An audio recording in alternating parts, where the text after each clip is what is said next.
Gamit ang mga bangka, isa-isang inilikas ng mga otoridad ang mga residente mula sa iba't ibang mga barangay sa bayan ng Kalasyaw sa Pangasinan. Mula bata hanggang matatanda, lahat inilikas. Abot dibdib na kasi ang level ng tubig sa ilang mga barangay. Dahilan para maging ang mga sanggol na ito inilagay sa batya habang inililikas. Ayon sa Kalasyaw MDRRMO, 5 mga barangay sa bayan ang nakakaranas ng malawakang pagbabaha.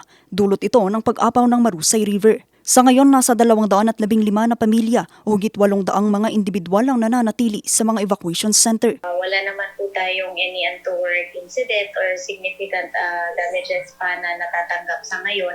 Ang ano lang po natin ngayon is yung pag-apaw po ng ilog na naging cause po ng flooding doon sa ating mga mabababang lugar.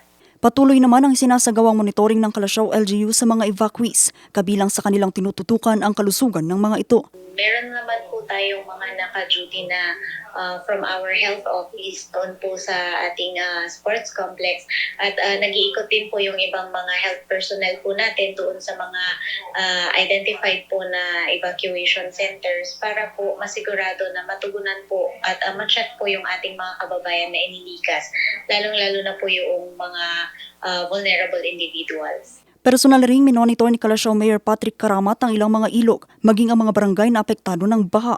Pinakamalalim na naitala po nating pagbaha dito or umabot po tayo ng 5 feet at yung iba po lagpas tao po.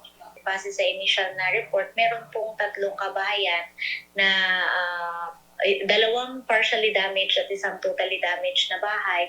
Pero ito po ay for validation pa po ng team natin from MSWDO. Sa ngayon, hinihikayat ang mga residente na manatiling alerto, makinig sa mga abiso ng mga otoridad at agarang lumikas kung kinakailangan. Vanessa Bugtong para sa Nation on the Move.